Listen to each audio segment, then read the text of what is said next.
Sean Bentley.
What's up, CFO gang? It's your boy J Tuck back with another live show, the Cowboys fans only channel. Shouts out to everyone who subscribed and turn on that notification bell, the notification gang. Also, everyone who's following me on Twitter at JTuck151. So if you want to become a part of the CFO family, it's real simple. Just click the subscribe button somewhere down there, somewhere down there, somewhere down there. We got a lot to talk about, man. Got a lot to talk about. I know we spoke about this a few times, but it's back. It's back, unfortunately. COVID-19, the COVID crisis. So we're going to talk about that and my real thoughts of how I feel about this football season and is it really going to happen? Or are we just fronting? Are we just setting ourselves up for failure, getting all excited, watching CeeDee Lamb highlights on Instagram and all this talk about Dak contracts and all this stuff with the draft, only to get excited about NFL season that we're not going to have. So we're going to dive deep. I'm about to dive in and talk about this COVID-19 situation in the upcoming 2020 season. Also, I want to talk about something that I think a lot of people have been skipping over. It's replacing that guy, replacing Witten. Blake Jarwin stepping in to fill big shoes. Well, actually, they're not big shoes because Witten didn't do much last year. But as the aura of Jason Witten is no longer in Dallas, he's actually in Vegas. And if you're like me, you saw that the NFL did release an announcement with Jason Witten's voice. And it was just so soothing. Jason Witten saying that the Pro Bowl 2021 will now be in Las Vegas. I'm already booked. Jason Witten, NFL football, Las Vegas. I mean, what more can I say? What more can I say? I'm already there, bro. But we're going to take a dive into the tight end position, really break down and see how the Cowboys really plan on optimizing Blake Jarwin and also Blake Bell, and what does this mean for Dalton Schultz. So we're going to dive in. Like I said, go ahead, share, like, comment, subscribe, but we're going to get into it. You know the drill, CFO gang. Let's go. All right, so unless you live under a rock, like Patrick SpongeBob, shout out to SpongeBob, he had a big week. So like under a rock, this whole thing blew on Monday. Right, Monday, yeah. I lose track of what day it is. I get lost with this whole lockdown, quarantine lifestyle. I lose track on what day it is. But the news broke that Ezekiel Elliott had COVID, right? And to be honest with you, I was working, so I wasn't really on Twitter like I normally am. And I know people think that's what I do. Like, they think that's my career. Like, I just sit on Twitter all day and just tweet. I just got quick fingers. I'm a gamer, bro. I got quick fingers. I can just fire off tweets like that. But I don't sit on Twitter all day, contrary to what a lot of people think. But the news broke and my phone started blowing up while I was at work that Zeke has COVID. Cowboys have COVID. And I'm just like, all right, so let me, do some research and find out what's going on. So I see that the first article I saw that there's a bunch of, or it says several Dallas Cowboys players have been tested positive for COVID. All right, so I'm like, all right, it's Monday, probably a slow news day, so let's just throw the Cowboys name out there and see what we can come up with. And then I read how Ezekiel Elliott tested positive for COVID-19. And I started to think, well, Zeke tested positive, but who are the other players? We still don't know. So how did Zeke's name get leaked out of all these several Cowboys players who tested positive? I think the Texans also tested as well. But we still don't know who on the Texans team has tested positive for COVID. Just Zeke. Of course, a Cowboys player, pretty much the face of the franchise, the name that everybody knows around the NFL. Let's go ahead and leak that name for a media news story. And so I started digging around like, okay, well, maybe it didn't leak. And Zeke started tweeting saying that his agent only confirmed the story was already written. Reporters called his agent all morning. Right, that's what the tweet says. So pretty much the media, and you know how the media does. They just fire off stuff, get things out, shoot from the hip, fire, without really digging around. They fire out the story that Ezekiel Elliott tested positive for COVID, and then they contacted Zeke's agent to confirm. And if I'm Zeke, I have a problem with that. He spelled HIPAA. And I know some people are like, oh, well, Zeke spelled HIPAA wrong. You got him. You got him. He spelled HIPAA wrong. Who cares?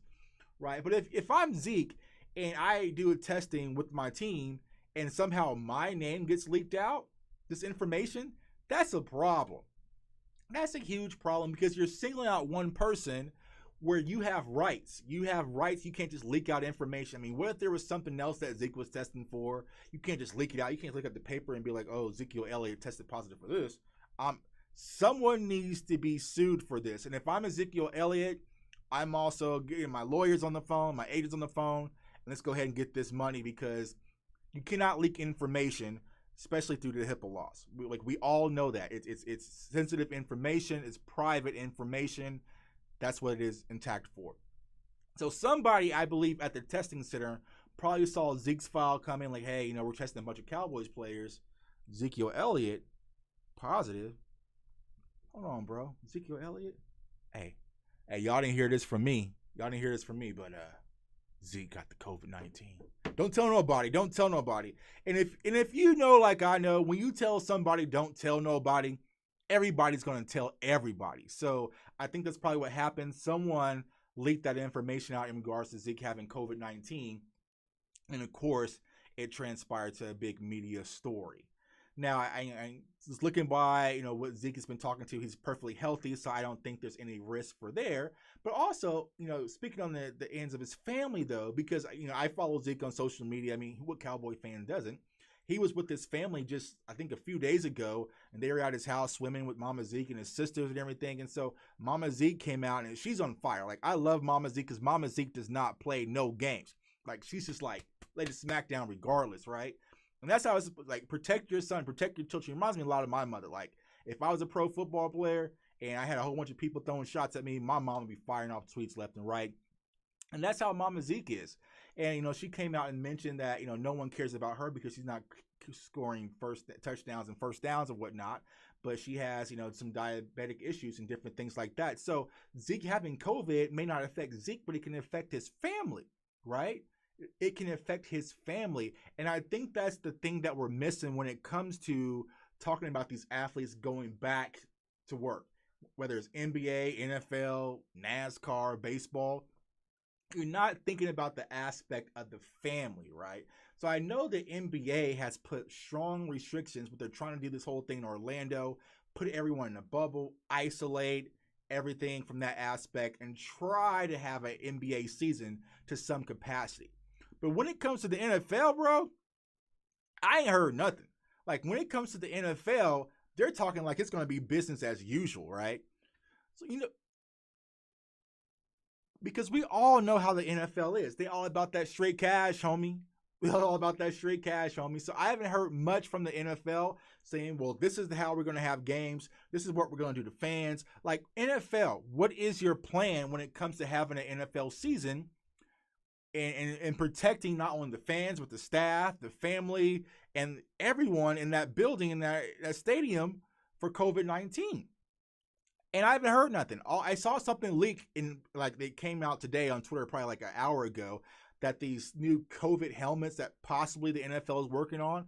I'm not sure how true that is, but the helmets actually look fire, bro. Like the helmets look like on some Space Invaders type stuff. So if you're on Twitter, follow me on Twitter at jtuck151. I retweeted the helmets.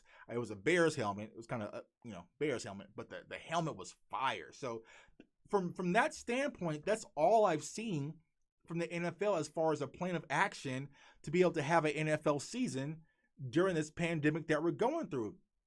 I mean, I've seen there's been different releases coming out about, players will have to be tested every 3 days, and if they're tested positive, then they'll have to self-isolate for X amount of days. Like, how is that going to work, right? So let's do this. Let's play this little scenario, right? We're in the middle of football season, right? We're getting ready to play the Eagles on Sunday. Eagles, NFC East, rivalry. We don't like the Eagles. They don't like us, all right? So Ezekiel Elliott tests positive for COVID on Monday, and he has to spend 14 days in isolation. Does that mean Zeke can't play against the Eagles? You gonna tell Jerry Jones that Ezekiel Elliott, one of the highest paid running backs in football, is not going to play against the Eagles because of COVID, and he has to self-isolate? How is that going to work? How is it going to work? NFL owners and teams are bad enough by not telling you if players have symptoms for concussions. Can you imagine COVID, right? There's no chance in hell that you're going to get this report of all the players tested positive for COVID and have it accurate. They don't even do that with drug testing. They don't do concussion symptoms, and they're damn sure not going to do with something as simple to acquire and contract as COVID. There's no way, because NFL players, if we are going to have a season, we can't run that risk of losing your top players or top tier players right before a game time due to COVID-19. What's up, man? Shout out to my boy, The Boys. He's in the house, man. What's up, bro? Hope I'm doing well. I'm doing well, man. I hope you're doing well, man. Shots out, man. Shots out to you, man. Appreciate all the support. But yeah, I don't understand what is the NFL's real plan of action to be able to have a football season. The way the NFL is moving forward is like business as usual. I mean, they're gonna allow 50% of fans so far to go in the stadium. Okay, so what's the plan for that? There is no plan, right? I see that they just canceled the Hall of Fame preseason game, and they're talking about cutting preseason down to only 2 games. Well, if you're trying to make the roster, how can you really do that and analyze your roster in 2 games, right? It's something that you really can't construct. Like, there's no plan of action when it comes to the NFL season versus it's really just the NFL saying, you know what, screw it, we're gonna go business as usual, and if something happens, then we'll stop and fix it from there. Which, I mean, some people are okay with. I think, with everything going on right now in the world, COVID was one of those things that people kind of tossed to the back burner, but now it's back. And if you watch and you pay attention, there's a lots of talks about it coming back even stronger than ever, especially around football season. So what is the plan? I remember the initial plan was maybe starting the season late. Okay, but there's no talks of starting the season late. The schedules are out. The tickets are flying off the shelves. I don't know. So if I had to guess, I would say we are going to have a football season because the NFL is not going to miss out on money, but prepare for it to be sloppy. It's going to be very sloppy. It's going to be like, okay, it's September, football is back. Boom, boom, boom. Let me grab my popcorn. And the next week, okay, well, 115 players tested positive for COVID. So we're going to end the season for right now, and we're going to self-quarantine. Like, it's going to be a bumpy ride because I feel like the NFL has no plan of action when it comes to COVID-19. They're going to try to force this season, or maybe just say for the people who really don't care. But I don't think the players are going to be able to say, I don't care. I mean, if you think about from a player's point of view, granted, they want to get their money, they want to play, but they also have money to protect. And you would think a sensible NFL player would say, my family's more important than that contract. I mean, most of these guys got money. They're not starving. They're not broke. But the thought process of being able to contract that virus and take it home to their family or their loved one and put them at risk, is it really worth it? I think that's going to be the conversation that a lot of players are going to start to have. And so I just don't know. I would have to say they're going to force the NFL season, but it's going to be a bumpy ride. So let's go to the chat, man. Let's see what's going on in chat. Eagles fans are making fun about Zeke getting COVID-19. In literally a few hours, they lose Brooks for the year. I hate seeing anybody get hurt, though. Yeah, and it's called karma. It's called karma. Like, Eagles fans are weird. Like, they really like players from their rival team, I guess us. I mean, because I don't know who. Yeah. But they really like players getting hurt and sick, going through trials and tribulations. Like, I don't care about none of that stuff. So, like, Brooks, he's out for the season. Prayers for him and his family. I don't care. Because when I play, I want to play against the best that they can put out there. Like, even last year, like, as much as I hate him, and like all my friends are Eagles fans, they know I cannot stand this guy with a passion. Like, if there has to be any football player or athlete who I hate, it has to be Deshaun Jackson and then Rajon Rondo, right? But like, I didn't want Deshaun Jackson's hurt. He sucks. This is what you get. Because in football, injuries, different things like that can go around and come around. Like Justin Timberlake, what goes around comes around. It can easily happen in the sport of football. So for me, wishing bad will on another team's players that they get hurt or can't perform at the high level, it can easily come back on us just that quick.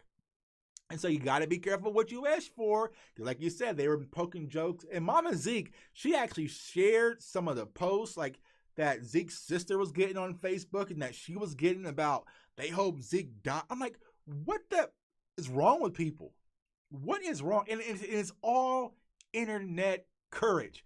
They wouldn't say that to Zeke face to face. I swear they wouldn't. They wouldn't. They probably wouldn't even say it to Mama Zeke face to face, to be honest with you, because she'll probably slap you too.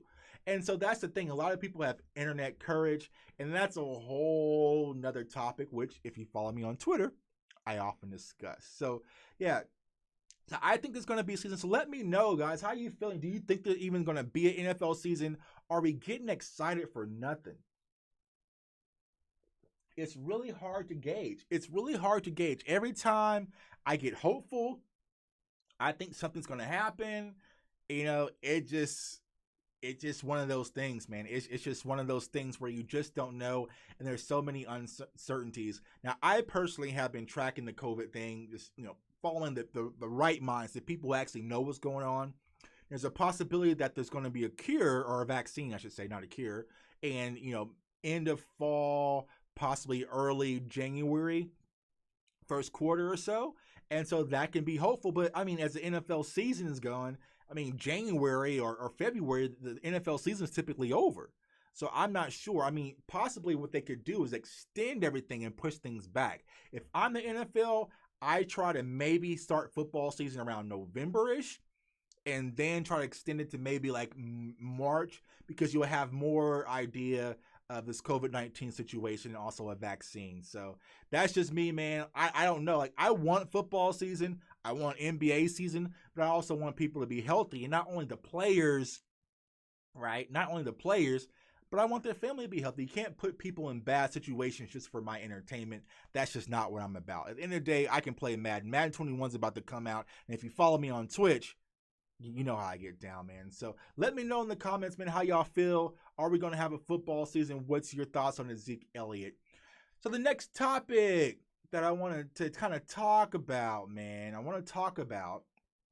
is the tight end position, right? The tight end position it's an unknown for a lot of Dallas Cowboys fans, and there's a lot of people who's excited to see Blake Jarwin actually get his shot, but you got to understand it's going to be kind of a new role for Blake Jarwin. So even though we do see a lot of upside with Blake Jarwin, there's a lot of uncertainties we never know when you're like a full-time starter.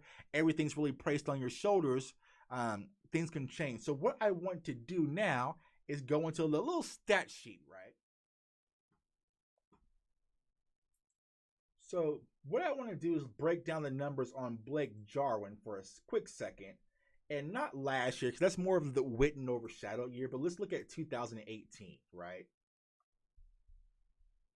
So, 31st in targets with only 35, 27 receptions, that's 29th in the NFL, 307 receiving yards, and 3 touchdowns. So that's kind of when Blake Jarwin was kind of the man, per se, when Witten was out, right?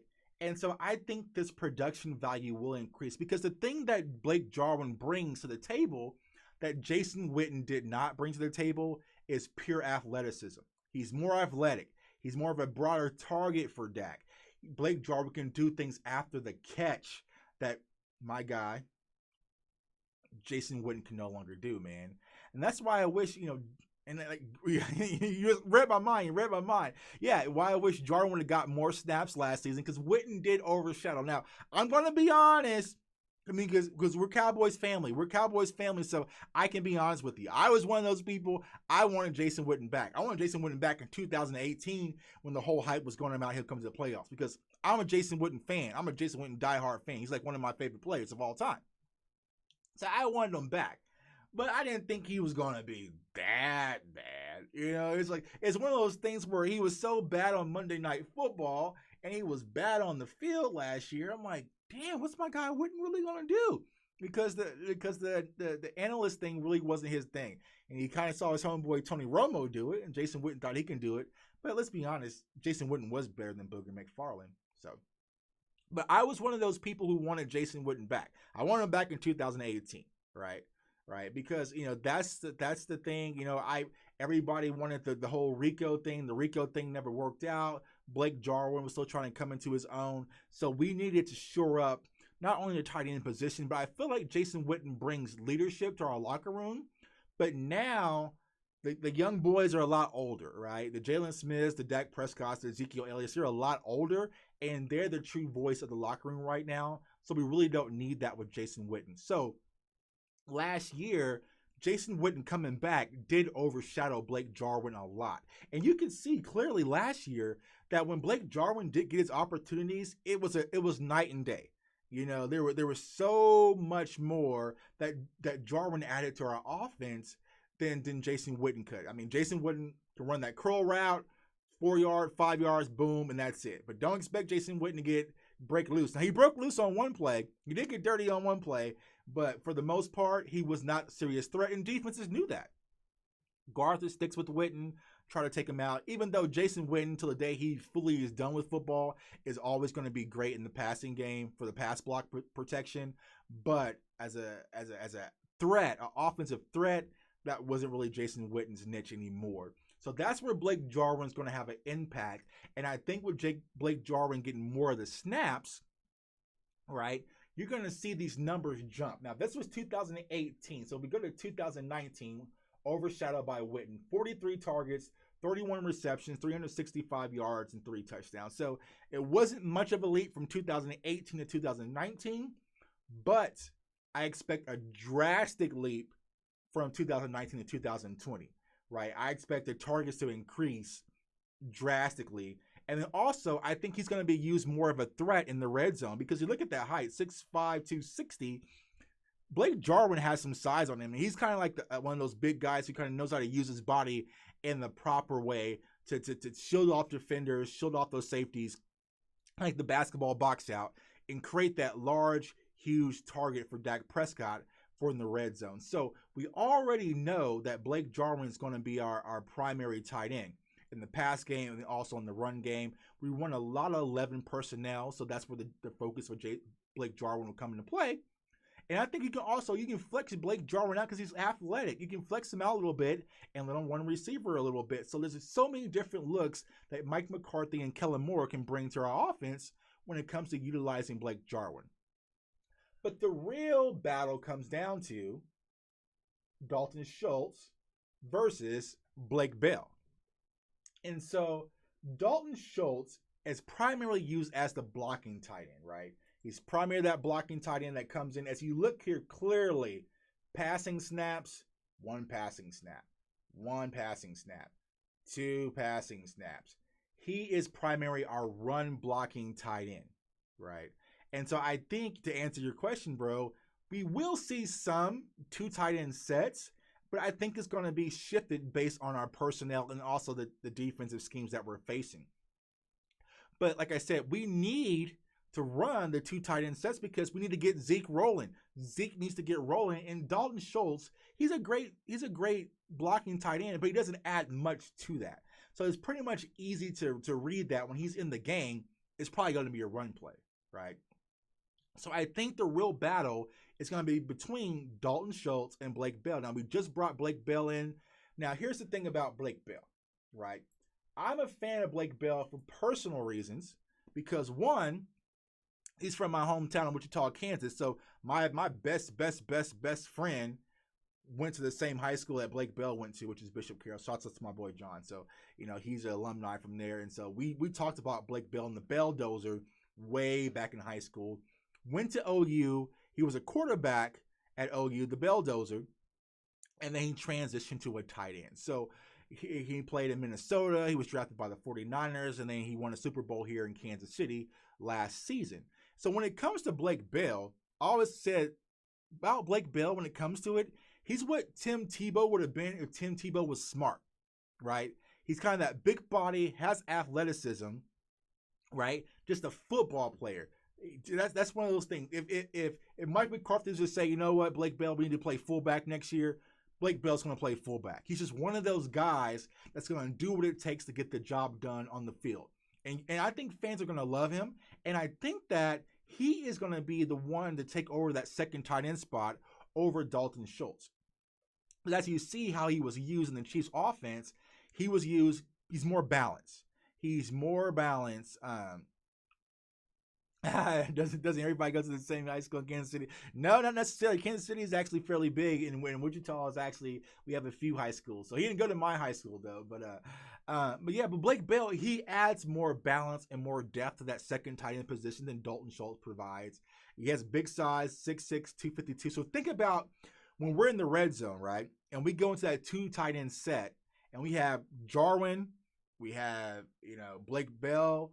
And then we also have, our receivers, Gallup. That's like 3 big, huge end zone targets for Dak to use. And then also you have Zeke. You can hand the ball to Zeke and just feed him and get the end zone. So I think when it comes down to things, that Blake Bell will be that second tight end that's going to add depth and a different layer to our offense that we didn't have last year. Like I said, Dalton Schultz, he's great in the run game, but you really don't respect him in the pass game, and Dak really never looks his way. So I think that, Blake Bell is going to bring that depth, as I mentioned, alongside with Jarwin. So it's going to be the Blake and Blake show, right? Blake Jarwin and Blake Bell, 2 tight end sets, possibly. Now, a lot of people on Twitter, they hate the 2 tight end sets. I personally like it in different occasions, but I get it. I get it. We got CeeDee Lamb, we got Amari Cooper, we got Michael Gallup. We want to see the fun stuff, right? We want to see the fun stuff with all the receivers, and we don't want to see the 2 tight end sets. We want to see 11 personnel and different things like that. But at the end of the day, when you get to the grunt and the grind years of NFL football, heading towards playoffs and everything like that, you're going to need that 2 tight end set just to feed Zeke, feed the beast, punch it in, get the touchdowns, also run some of the clock. Because I'm really not a fan, even though we do got weapons, of trying to outshoot everybody and put up these massive numbers. Just win the game. So I feel like we can use our different weapons to gain a lead, feed Zeke, get the win, go home, on to the next week, which I think Mike McCarthy is going to utilize. So look for Blake Bell to take over that second tight end spot, and he's going to add more depth. So that's where I think. So tell me, guys, what you think about the tight end position. Do you think it's going to be Dalton Schultz, or are you going to be Blake Bell? Now, the hard part is going to be if we only have 2 preseason games and camp is all messed up and jumbled. Like, how many reps will Blake Bell actually get? So this is the unknown when it comes to also the secondary, and also with the Cowboys' tight end spots and everyone trying to earn a job. If things aren't like the normal way, and you're not really getting the reps and the looks and the different things that you want to look at, it's going to be really hard for you to fight your way for a new coaching staff to prove yourself. I mean, if camp is cut short, preseason cut short, all these different things or obstacles are thrown your way trying to have a season battling a pandemic, how do you really get to prove yourself? So there's going to be a lot of unknowns, and also a lot of time to grow, right? Mike McCarthy and the staff is going to have to, find a way to learn about these players, what works, what doesn't work in a short, compact amount of time, and also deal with all of the surrounding issues that's going on. So actually, guys, like I said, go ahead and light up the chat, ask your questions, let the questions rip, man. But I appreciate all the support, everyone for following, liking the channel, also on Twitter. I got a few guests lined up, man, so we're going to start to bring in guests soon. That's when the fun's really going to start, so it's not just me and my personality and my ideas. We're going to bring a lot to the table for you guys, but I appreciate you all joining the chat. Follow me on Twitter at jtuck151. Also, go ahead and subscribe to the channel, comment, like, subscribe below, share. Also, we started a Cowboys fans only Facebook group, so if you're on Facebook, now I'm going to be honest with you, because we keep it real. I really don't like Facebook. I'm not really a fan of Facebook, but I got a Facebook page. And so I figured out a way to use the page and still talk to a bunch of Cowboys fans and my people without really being on Facebook. So go ahead, add the Cowboys fans only page to Facebook. Stay in contact, man. Hit me up, man. I appreciate all the support. And let me know your questions, man. If you follow me on Twitter, just shoot me questions, man, because that way I can bring it to the show and we can address it in front of everybody. Because like I always said, this show isn't about me. It's about us as Cowboys fans coming together, uniting, and celebrating our team and getting ready to go to Tampa for the Super Bowl, man. So I appreciate everyone watching and joining in. You guys stay safe, stay blessed, stay encouraged, continue to smile, continue to work hard. And soon we're going to get through this, and we're going to be back to football, back to doing what we love at AT&T Stadium, high-fiving, celebrating, going crazy, drinking Cowboys Ritas with our Cowboys Nation, man. So it's your boy J Tuck signing off. Y'all have a great evening. Peace.